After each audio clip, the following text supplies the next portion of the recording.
Pas grand chose à dire sur le prix du Bitcoin, si ce n'est qu'on a été revisité encore au-dessus des 38 000, on n'avait jamais été aussi haut. Et beaucoup se sont dit, bon bah si on va taper les 38,4, 38,5, on peut ensuite aller visiter les 48 000.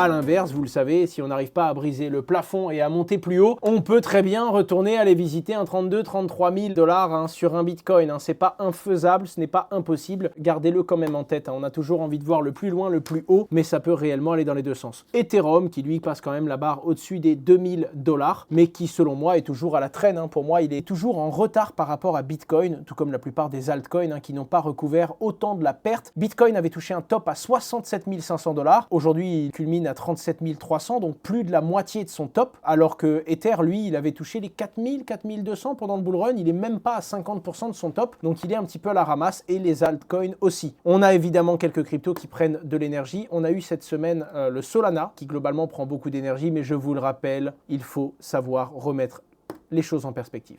Voilà, c'est bien, ça fait du bien.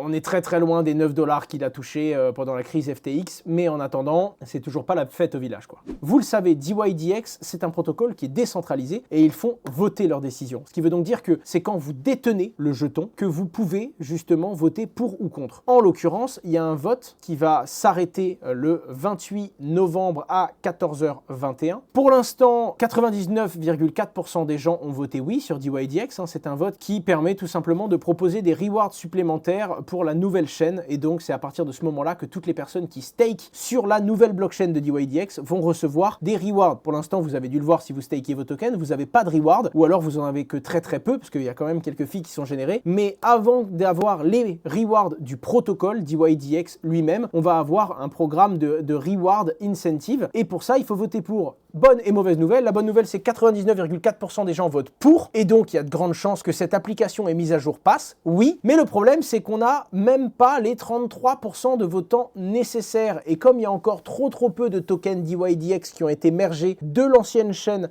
à la nouvelle chaîne, eh bien on peut pas voter et ça peut potentiellement compromettre ce vote. En attendant, ça m'inquiète pas trop. Pour l'instant, il y a 2,2 millions de DYDX. Je pense que dans les 48 heures qui restent, on va avoir beaucoup plus de votants et j'espère que ça va passer. 24 hours later. Et ça va permettre justement de mettre un trading reward et ça va donc inciter les gens à venir trader sur le nouveau réseau et ça va enfin commencer à générer des fees. La démission de CZ. Qu'est-ce qui s'est passé? Qui le remplace? Qu'est-ce qui risque encore en perso? Alors vous le saviez, Binance était sous enquête. Son président, CZ, a démissionné en acceptant, entre guillemets, un accord avec le DOJ, Department of Justice aux États-Unis. Il a démissionné, il risque peut-être quelques amendes et jusqu'à, je crois, 18 mois d'emprisonnement, mais c'est, entre guillemets, relativement correct. Il reconnaît ses fautes et globalement, il part avec un lourd fardeau sur les épaules, mais, entre guillemets, il accepte énormément de choses qui lui ont été reprochées.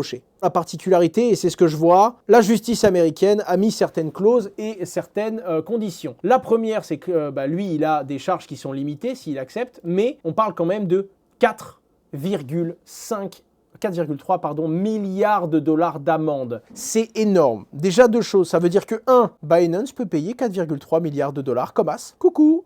3,4 milliards à la FinCEN et 1 milliard à l'OFAC, qui est l'Office of Foreign Asset Control. Ils plaident coupables et ils acceptent deux choses. Premièrement, Binance doit quitter les États-Unis. Et en plus de ça, pendant 5 ans, les États-Unis auront quelqu'un chez Binance qui pourra tout regarder. CZ, je le déteste, j'avais dit que c'était comme SBF. Alors je vais te répondre, Steph, 83 500, non, ça n'a rien à voir. Sam Bankman utilisait l'argent de ses clients afin de fournir ses intérêts personnels et il va faire 120 ans de prison. Binance, il y a des choses qui sont reprochées à la structure en termes de vous n'avez pas le niveau d'exigence qui vous était demandé et vous n'avez pas suffisamment mis en place de méthodes pour lutter contre le blanchiment d'argent et le financement du terrorisme. C'est ça n'a rien à voir. Donc moi, je suis totalement opposé à ce que tu viens de dire, je suis en désaccord avec ce que tu viens de dire et pour moi, CZ est un très grand entrepreneur qui en plus de ça a réussi à prendre la bonne décision et à l'heure actuelle, votre compte Binance tombe toujours. Et je pense que Binance va rester le géant mondial parce qu'il a réussi à quitter le bateau au bon moment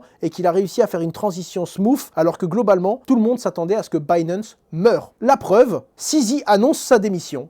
et le BNB prend de la valeur. Maintenant, ça veut pas dire bravo à lui, on sait pas ce qu'il a fait, il a peut-être des choses à se reprocher. Après, c'est mon avis, hein, ce n'est pas une vérité absolue. À la place, Richard Tang prend la tête de Binance. C'est un monsieur régulation qui a été très haut placé à l'autorité de régulation à Singapour, mais qui est également membre du WEF, World Economic Forum, et qui pour le coup, pour assurer un avenir radieux, j'ai l'intention d'utiliser tout ce que j'ai appris au cours des 3 dernières décennies. D'accord, le mec, son expérience pro, c'est plus que ma life entière d'expérience en matière de services financiers et de réglementation pour guider notre équipe remarquable, innovante et engagée. Et faire en sorte que les États-Unis tolèrent notre survie. Mais ça, il n'a pas dit, hein, mais c'était la petite ligne que vous n'avez pas lue. C'est écrit en blanc et en italique, sur fond blanc.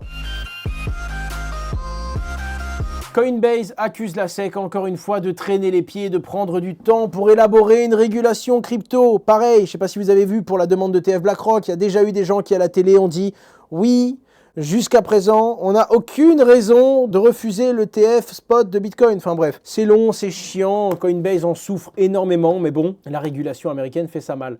Je sais que c'est pas de la crypto, mais j'avais quand même envie de vous dire que Sam Altman, évidemment, quitte Microsoft, qu'il avait rejoint après s'être fait virer d'OpenAI, et il revient chez OpenAI avec le fort but de créer un partenariat très fort avec Microsoft. Donc en tout cas, retour à la normale, mais ça a naturellement fait peur. Les amis, une baleine Bitcoin a fait une belle boulette. Ça arrive souvent, j'aime bien juste faire des petits clins d'œil. Pour faire très simple, il a payé le mec 83 bitcoins de frais de transaction pour envoyer 56 bitcoins. La boulette. Je sais pas comment il a pu merder ça par contre. C'est même pas inverser les deux, tu vois, je sais pas. 3 millions de dollars, ça pique. Tu t'en souviens? C'est une sale journée quand ça t'arrive. Ouais. Ah, oups.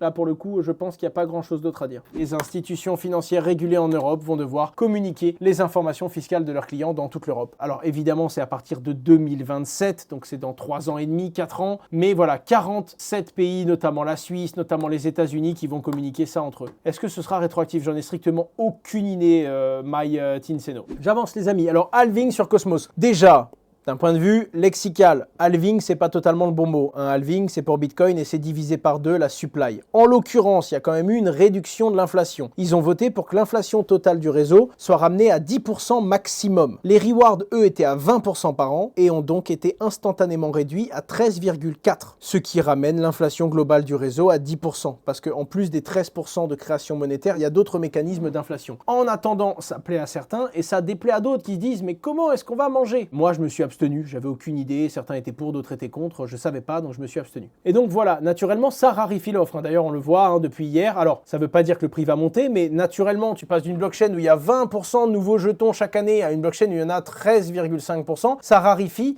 la supply actuelle. Et naturellement, ça plaît pas à certains parce que ça baisse les rewards. Hein. Et naturellement, il y en a qui disent « Maintenant, écoutez cosmonautes, même s'il y a eu le vote de la proposition 848 et que les gens ont voté pour parce que c'est passé, en gros, nous, ça nous plaît pas et on va forquer le protocole. » J'ai pas tous les détails du truc et je connais pas du tout ce mec-là. Puis globalement, si ça, c'est sa portée, on parle beaucoup du fork, mais je trouve pas ça vraiment très prenant. Enfin, j'ai pas l'impression que c'est une proposition qui soit soutenue par une grosse part de la communauté.